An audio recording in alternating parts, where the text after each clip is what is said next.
And so, Minister Darrell, another question that I do have is that uh, kind of dissect and try to understand no credit versus credit. And I'm basically speaking from the college graduate level, but we can take it further if you like. But I'm just thinking this is in my mind about the no credit with a new college graduate who has a job versus credit. I need to know what the advantages or the disadvantages, and again, you can expound on it even further than a college student, if you like. All right.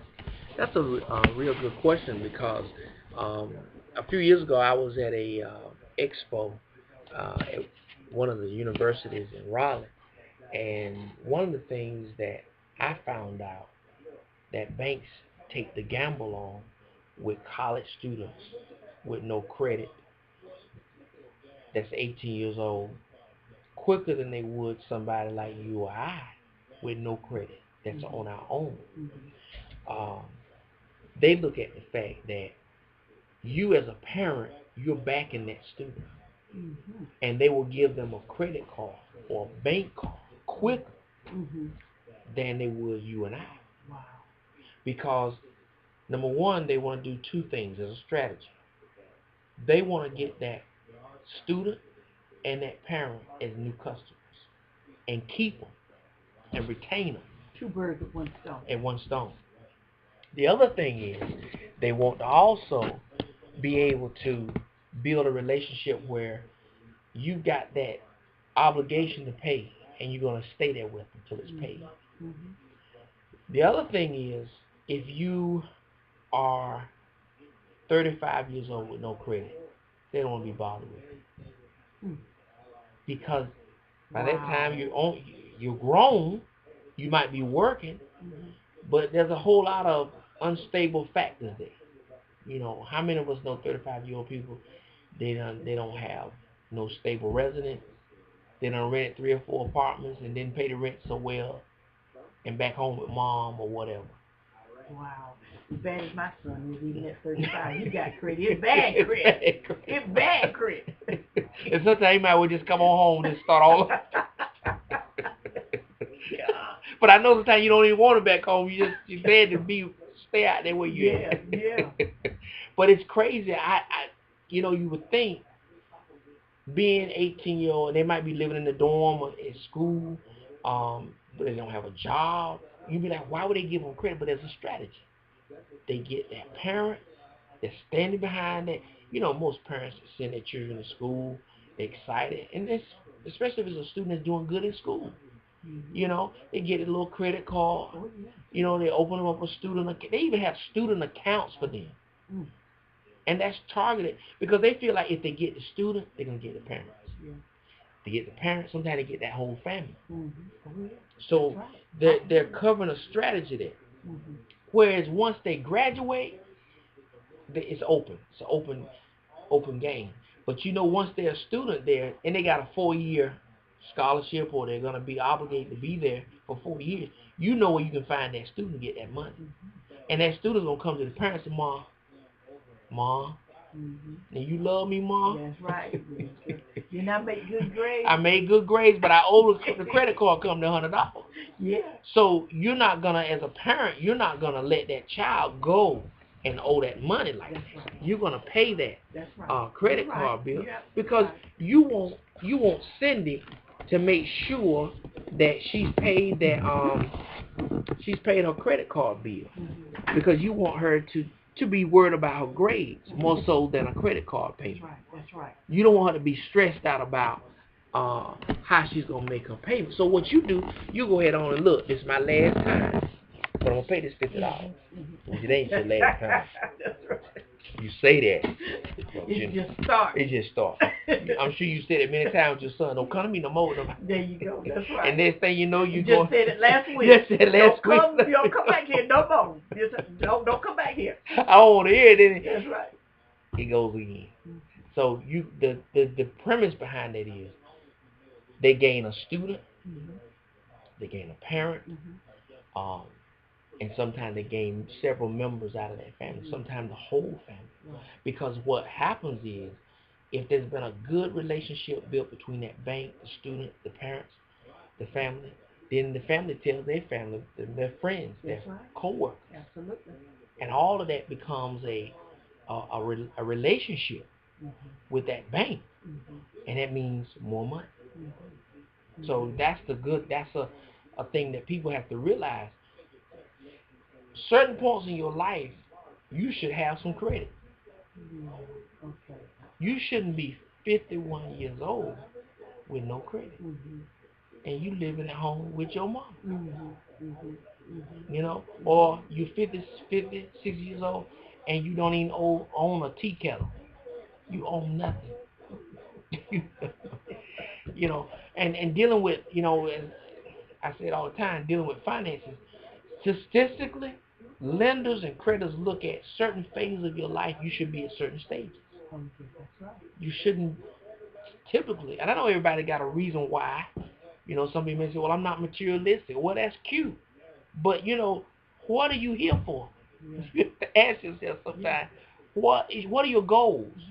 When you start getting grown, you know, as children, we have wishes and dreams. When you start becoming a teen and an adult, you should have goals and ambitions. When you start becoming 25 to 55, you should have achievements and accomplishments. That's right. Yeah, absolutely right. That's right. Yeah. And as you were talking too, I something biblical comes to my mind too about having something to leave to your children. A legacy and a foundation. Yeah. And I think some of that that is so true. You know, even to do that, you know, don't just live on this earth and not have done or have gained anything. That's right. What about the next generation? That's right. What about your heirs? That's right. And I think somewhere in the Bible may speak of and it does. leaving a heritage to your children. It does, and I'll help you with that. Because I'm glad you brought that up, because you have said something that I have been talking about it ever since I was a teenager. And I remember I used to hear some of my classmates would say, I would love to have children. They would say, I want children. I want children. And they would say, well, McGirt, don't you want children? I said, no. I said, let it start with me. If I ain't got no money, let it stop when I stop. Okay. I don't want no child of mine. Okay. I didn't suffer like that. I don't want no child of mine doing the same thing. And I think that is, you struck a powerful chord, because you hear people all the time talking about they want a family. They want to get married. They want to have children. They want to, or they make a big to-do about, oh, they got a baby. They finna have a baby. Having the baby is the easy part. Making it and having it is easy. But giving it a life and leaving it a legacy and preparing for that child's rearing, being raised up, his care, that you stop that inheritance of poverty. I'm so glad you brought it, because you see all of the people get so adamant and so vocal about that I want to get married, I want to get a family, but you can't even feed yourself. You one plate from being hungry. You one paycheck from being put in the street. What type of legacy are you going to leave? You know, sometimes I have male clients that they got kids strolling in Florida, Georgia, Virginia, and he ain't taking care of not one of them. There was a radio show I listened to yesterday where they were doing a salute to the fathers, because it's getting around Father's Day time. And some of them were blaming the mama don't let the father see the child and the child support issues. But he put all that aside. The question to be asked, where are you in your life where you can leave a legacy to your children? Because the Bible does speak of that. People get religious when they find it convenient. But the Bible says the parents lay up for the children. Now, that don't mean lay up in the bed for children, for more children. Let me help them understand what that means. What that means is my mom, my dad have a responsibility to make sure that my path in life, that should they be took from me prematurely, I have a secure path, that I won't go hungry. That's why you see families like the Kennedys, the Bushes. When former President Bush's father was a young man, his father's grandfather had left him wealth, property, CDs, that now that former President Bush's son gets to the point where he's outlived his father, he just celebrated, I think, 90 some years the other day.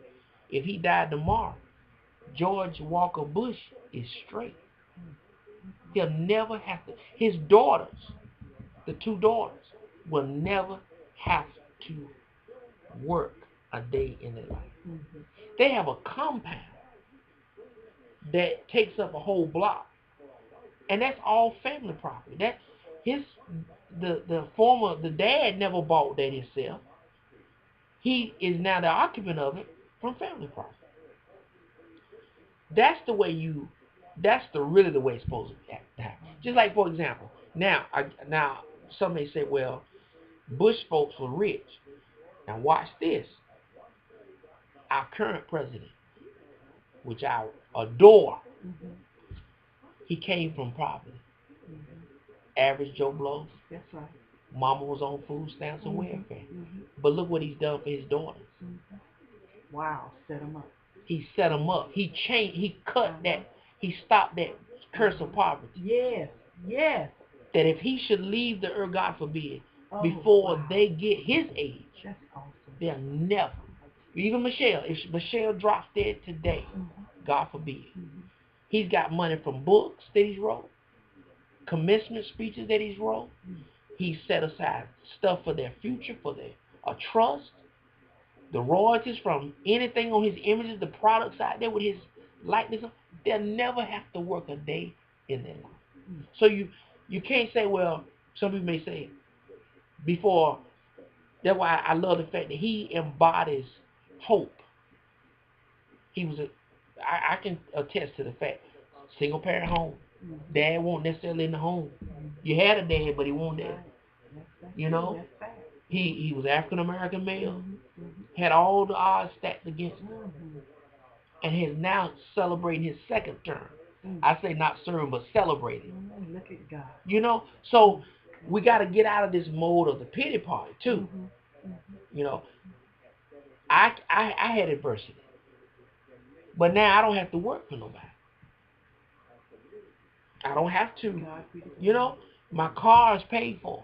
Well, cars is part. I actually have more than one car. You know, you can turn it around. You don't have to. You can't. You know, and like I told someone when he ran the first time, what I admire about the fact he tore down the excuse people been using. Oh yeah. I used to say all the I didn't have a dad in my house. He's a no excuse president. Yeah, he's a no. He helped kill the excuse. Right. He didn't just run a company. He running the country. You know, God be the glory. Who would have thought we would be celebrating with our president serving his second, not first, but second term?